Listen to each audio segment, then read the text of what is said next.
창세기 43장 25절부터 마지막 절입니다.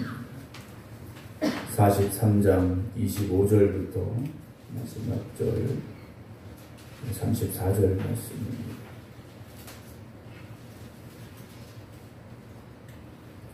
그들이 거기서 음식을 먹겠다 함을 들었으므로 예물을 정돈하고 요셉이 정오에 오기를 기다리더니 요셉이 집으로 오매 그들이 집으로 들어가서 예물을 그에게 드리고 땅에 엎드려 절하니 요셉이 그들의 안부를 물으며 이르되 너희 아버지 너희가 말하던 그 노인이 안녕하시냐 아직도 생존해 계시느냐 그들이 대답하되 주의 종 우리 아버지가 평안하고 지금까지 생존하였나이다 하고 머리 숙여 절하더라. 요셉이 눈을 들어 자기 어머니 아들 자기 동생 베냐민을 보고 이르되 너희가 내게 말하던 너희 작은 동생이 이 아이냐 그가 또 이르되 소자여 하나님이 내게 은혜 베푸시기를 원하노라. 요셉이 아우를 사랑하는 마음이 복받쳐 급히 울 곳을 찾아 안방으로 들어가서 울고 얼굴을 씻고 나와서 그 정을 어찌하고 음식을 차리라 하며 그들이 요셉에게 따로 차리고 그 형제들에게도 따로 차리고 그와 함께 먹는 애굽 사람에게도 따로 차리니 애굽 사람은 히브리 사람과 같이 먹으면 부정을 입음이었더라. 그들이 요셉 앞에 앉되 그들의 나이에 따라 앉히게 되니 그들이 서로 이상히 여겼더라. 요셉이 자기 음식을 그들에게 주되 베냐민에게는 다른 사람보다 5배나 주매 그들이 마시며 요셉과 함께 즐거워하였더라. 아멘. 할렐루야. 항상 하나님 앞에 끼어 기도드리는 모든 성도 여러분들에게 하나님의 크신 은혜와 도우심의 손길이 있기를 주님의 이름으로 축원합니다. 오늘 온라인으로 예배드리고 계신 임승자 집사님, 안진환 권사님, 김유옥 권사님, 김종훈 장로님, 박경순 권사님, 박경원 성도님, 정옥봉 권사님, 김성자 권사님, 김건옥 권사님, 안금영 권사님, 김미화 권사님, 박영묘 권사님 주님의 이름으로 축복합니다. 세상을 살아가다 보면 은혜로 갚는 게 어찌 보면 당연한데 은혜를 원수로 갚는 사람들을 만나게 될 때가 있습니다. 그러지는 말아야 되는데 왜 은혜를 원수로 갚을까라는 그런 좀 안타까운 마음을 가지게 되는 경우가 있는데요. 우리가 믿음으로 산다라는 것은 결국 하나님의 사랑을 마음에 품고 그 사랑의 열매를 맺어가는 삶이 되어져야 됩니다. 우리가 하나님을 믿는다라는 것은 그냥 내가 교회 다닌다라는 것뿐만이 아니라 하나님이 내 안에 계신 겁니다. 하나님이 내 안에 계시다라는 것은 결국 말씀이 내 안에 계신 거고 그 말씀에 따라 우리가 살아가겠습니다라는 고백이 있어야 된다라는 거죠. 하나님은 사랑이십니다. 사랑이신 하나님이 내 안에 계시면 우리도 그 사랑의 열매를 맺으며 살아가야 되죠. 바울은 무엇이라고까지 말합니까? 사랑이 없으면 아무것도 아니다라고까지 말합니다.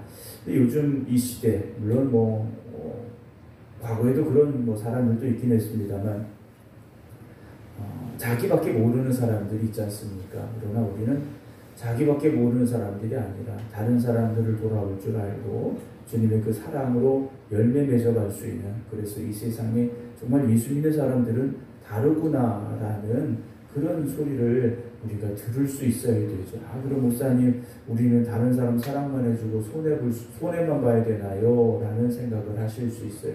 그리고 사랑의 손해는 결국 손해가 아니죠. 사랑의 손해는 손해가 아닙니다. 여러분들이 그냥 내가 있는 거 다 집에 있는 거 다 남 줘라 이 말씀은 아니에요.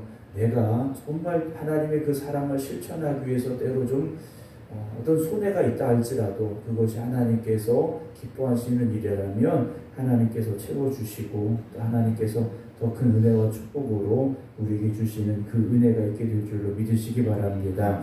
오늘 본문의 말씀은 다시 요셉과 요셉의 형제들이 만나게 되는 장면인데 그들이 오늘 함께 식사를 나누게 됩니다. 이들이 함께 식사를 나눈 지 얼마나 지났을까요? 우리가 간단히 생각해도 20년의 세월이 훌쩍 지나갔더라는 거예요. 17살에 요셉이 애굽에 노예로 팔려왔고, 그리고 30살에 총리가 됐고 7년의 풍년이 있었죠. 거기까지만 봐도 20년이고 이제 흉년이 시작이 돼버렸지 않습니까? 그 20년이 넘는 세월이 그들에게 있었더라는 거죠. 이제 오늘 25절에 그들이 거기서 음식을 먹겠다 함을 들었으므로, 이 요셉의 형제들이죠. 요셉의 집에서 음식을 먹겠다라는 말을 이제 들었지 않습니까? 이 얼마나 참 대단한 일입니까? 애굽이라는 나라의 총리가 자기 집에서 양식을 살아온 자기들에게 밥을 준다? 이건 보통 일이 아닌 겁니다. 보통 일이 아니에요. 그래서 이들이 요셉이 오기를 기다리죠. 그러면서 어떻게 했느냐? 예물을 정돈하고 그랬습니다. 야, 애국의 총리가 자기 집에서 우리에게 밥을 준대? 얼마나 이들에게 있어서 참 귀한 시간입니까? 그래서 총리 요셉에게 줄 예물을 가져왔으니까 그걸 잘 정리하고 오기만 기다리고 있었습니다. 26절, 요셉이 집으로 오매 그들이 집으로 들어가서 예물을 그에게 드리고, 그 다음에 뭘 했습니까? 땅에 엎드려 절했다 그랬어요. 자, 요셉이 예전에 꿈을 2번 꿨지 않습니까? 곡식단이 절하는 꿈, 해와달과 별들이 절하는 꿈, 2번의 꿈을 꿨어요. 그 꿈 그대로 지금 이루어지고 있지 않습니까? 형제들이 2번째 요셉에게 엎드려 절하고 있지 않습니까? 그럼 요셉 입장에서, 야, 형들이 나한테 절을 하는구나. 그래, 하나님이 나한테 이렇게 절받게 하려고 꿈을 주셨구나. 이렇게 생각했을까요? 그렇지 않았을 거라는 것이요. 하나님께서 지금 이 시간을 우리에게 주시려고. 이 시간이 어떤 시간입니까? 다시 만나게 하는 시간? 그것이 아니죠. 모두가 다 기근으로 죽어가고 고통당하고 있는 시기에 우리 아버지, 형제들을 살리시기 위해서 나를 보내셨구나. 그래서 그 꿈을 그렇게 2번씩이나 꾸게 하셨구나라는 요셉의 고백이 있는 시간이 아니겠습니까? 요셉은 자기가 총리가 된 것이 만족스럽고, 야, 내가 노예로 팔려와서 그래도 아무도 없는 이곳에서 내가 억울하게 누명도 받고 감옥에도 바쳤지만 내가 드디어 애굽의 총리가 됐고 이렇게 형들을 만나게 됐구나. 그것 자체가 기쁜 게 아니었다라는 거죠. 하나님이 뜻이 계셨고 그 뜻을 이렇게 이루어 주심이 감사했을 거라는 것이죠. 여러분, 세상에서 성공하십시오. 그러나 그 성공이 내가 잘해서 성공한 것이고 내가 돈을 벌기 위해 성공한 것이 아니라 하나님의 뜻을 이루기 위해서 성공하시기 바랍니다. 하나님의 뜻을 이루기 위해서 부자도 되십시오. 여러분, 부자가 천국에 가기가 어렵다. 왜 어렵겠습니까? 하나님 없이 부자만 되려고 하니까 천국에 가기가 어려운 거예요. 하나님과 함께하는 믿음으로 부자가 됐다? 여러분, 그 사람이 무슨 문제가 있겠습니까? 여러분, 세상에서도 성공하셔야 됩니다. 예수 믿는 사람들 잘 돼야 됩니다. 그러나 잘 되는 것만 보다가 하나님 놓치는 사람들이 있기 때문에 우리가 조심해야 된다라는 것이죠. 오늘 요셉은 그러나 하나님만 의지하고 여기까지 왔다 하는 것을 우리가 잘 알고 있지 않습니까? 27절입니다.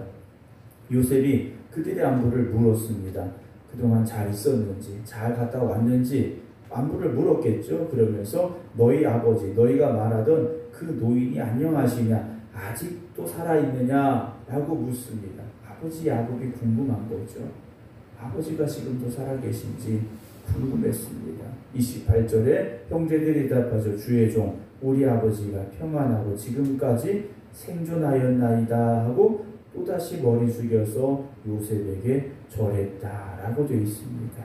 29절 요셉이 눈을 들어 자기 어머니의 아들 자기 동생 베냐민을 보고 이르되, 자기 형제들 중에 제일 어린 사람, 온 사람 중에 제일 어린 베냐민 이렇게 봤겠죠. 제일 어리지만 이 베냐민의 나이도요 20이 넘었지 않습니까?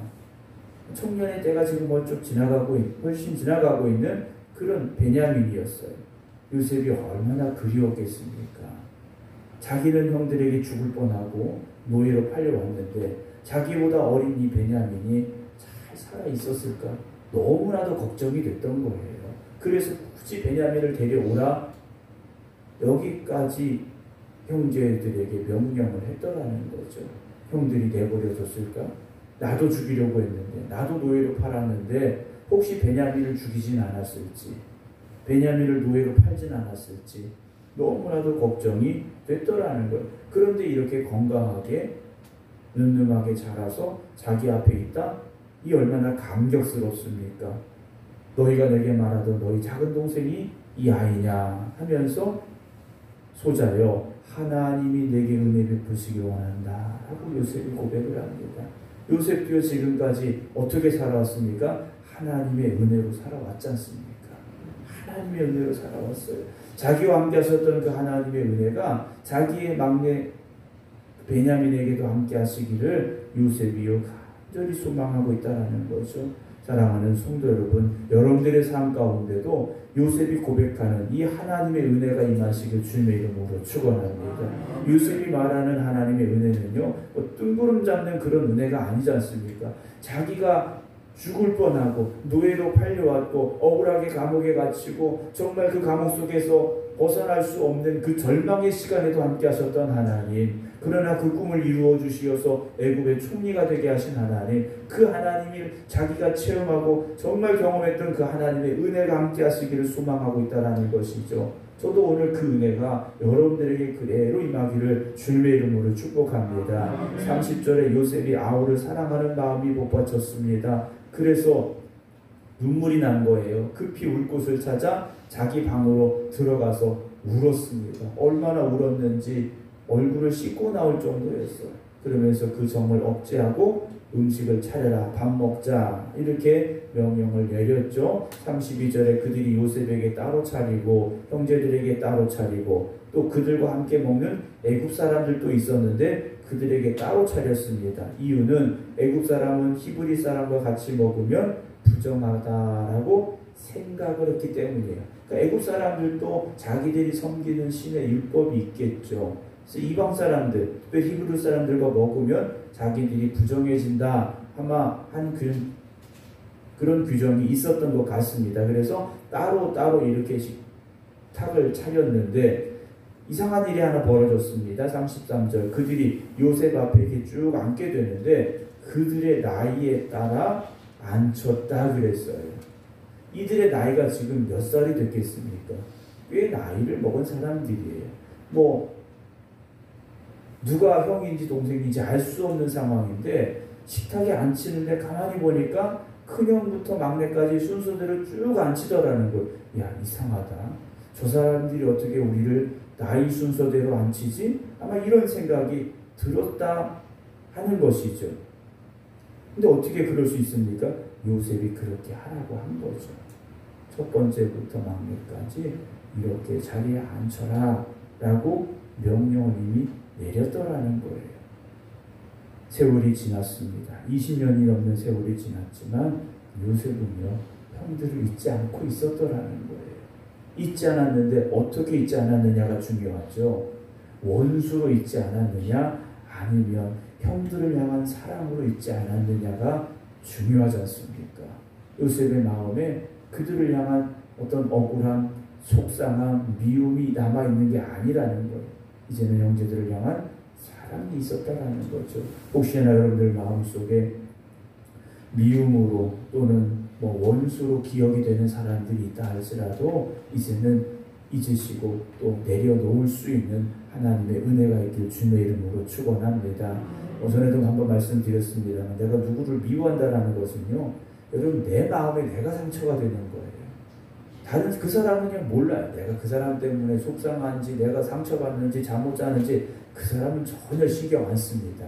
근데 왜 내가 그 사람 때문에 속상하고 그 사람 때문에 상처받고 내가 그 사람 때문에 잠 못 자고, 여러분 그러지 마세요. 목사님 그 속상한 게 어떻게 잊혀집니까? 물론 잊기 쉽지 않죠. 마음에 남아 있습니다. 그러나 하나님을 의지하시고 하나님의 사랑과 하나님의 돌보심과 하나님의 은혜를 여러분들이 사모하시기 바랍니다. 그러면서 하나하나 여러분 마음속에 있는 그런 것들을 내려놓는 그런 하나님의 도우심이 있길 주님의 이름으로 축원합니다. 마지막 34절 보면 요셉이 자기 음식을 그들에게 주었다라고 되어 있어요. 그런데 베냐민에게는 다른 사람보다 5배나 줬다 그랬어요. 특별한 사랑을 베냐민에게 준 겁니다. 그러면 형제들이 이쯤 되면 야, 이상하다라는 말이 나올 수 있습니다. 그러면서 베냐민에게 5배 주고 왜 우린 안 주나? 이런 마음이 들 수도 있을 텐데 성경은 어떻게 기록을 합니까? 그들이 마시며 요셉과 함께 즐거워했더라라고 되어 있어요. 우리 성경에는 즐거워했다라고 되어 있는데 다른 번역된 성경을 보게 되면 술이 취하도록 마셨다라고 되어 있습니다. 그러니까 그들이 함께하는 기쁨과 즐거움이 최고의 기쁨이 됐더라라고 되어 있습니다. 요셉의 마음을 우리가 한번 돌아볼 수 있지 않겠습니까? 아까도 잠깐 말씀드렸습니다만 형들을 원수, 미워하는 대상, 이제는 이게 아니라는 것이죠. 만남, 그 기쁨, 다시 만나게 하신 하나님의 은혜, 자신의 위치에서 형제들을 살릴 수 있다라는 그 기쁨, 막내가 이렇게 건강하게 자랐다라는 모습을 본 요셉의 마음, 모든 것이 은혜, 모든 것이 감사였음을 우리가 생각할 수 있을 것입니다. 여러분, 우리의 현실이 좀 어려울 수 있죠. 또 내 생각대로 되지 않을 때도 있습니다. 그러나 하나님께서는 협력하여 손을 이루게 하시고 여러분들의 삶에 하나님의 큰 은혜를 더하여 주실 줄로 믿으시기 바랍니다. 그래서 오늘 34절처럼 그들이 마시며 요셉과 함께 즐거워했던 이 모습이 여러분들의 날마다의 모습, 날마다의 삶이 될 수 있기를 주님의 이름으로 축원합니다. 기도하겠습니다. 형들의 시기와 미움과 질투로 인하여서 죽을 뻔했던 요셉이었고 결국 애굽의 노예로 팔려왔던 요셉이었습니다. 그러나 요셉에게는 하나님이 주신 꿈이 있었습니다. 그리고 그 꿈을 주신 하나님을 의지하였고 믿음으로 하루하루를 버텨냈고 그리고 이겨냈습니다. 그래서 이제 애굽의 총리가 되었고 자신의 위치에서 자신의 가족들을 살릴 수 있는 하나님의 은혜를 깨닫게 됩니다. 그 자리에 기쁨이 가득했고 오랜 시간 동안 요셉의 마음에 있던 억울함도 답답함도 다 사라져버렸음을 우리가 보게 됩니다. 오늘 우리가 살아가는 우리의 마음속에 때로는 억울하고 답답하고 속상한 마음들이 있다 할지라도 나의 삶 속에 하나님께서 함께하고 계시고 또 이런 과정들을 통해서 우리를 더 성숙하게 하시고 우리를 더 연단시키셔서 우리를 통하여서 하나님의 살아계심이 증거되게 하시고 우리를 통하여 하나님의 은혜가 하나님의 축복이 또한 흘러 넘쳐나가게 하여 주실 줄로 믿사오니 하나님 오늘도 이 새벽 깨어 기도드리는 성도들의 삶 가운데 함께하여 주시옵소서. 저들의 아픔과 상처가 있다면 하나님 위로하여 주시고 치유하여 주시옵시고 저들의 삶의 문제와 어려움이 있다면 해결하여 주시고 풀어 주시옵소서. 그래서 모든 것이 합력하여 선을 이루어가게 하여 주시옵시고 모든 것 하나님의 은혜입니다 고백할 수 있는 저희들이 되게 하여 주시옵소서. 오늘도 이 새벽 깨어 기도드리는 모든 성도들 주님께서 능력의 발로 붙잡아 주시옵시고 은혜의 품 안에 품어 주시옵소서. 세상에서 상처받고 세상에서 아픔이 있다 할지라도 주님 안에서 위로받게 하시고 주님 안에서 회복되게 하여 주시고 주님의 사랑으로 인하여 다시금 세상을 향해 믿음으로 담대히 나갈 수 있는 하나님의 자녀들 되게 하여 주시옵소서. 이제는 우리 주 예수 그리스도의 은혜와 아버지 하나님의 극진하신 사랑하심과 성령님의 감동 감화 역사하심이 오늘도 하나님께 모든 것 맡기고 의지합니다 고백하며 기도드리는 하나님의 자녀들 위해 이제부터 영원토록 함께 하시기를 간절히 축원하옵나이다. 아멘.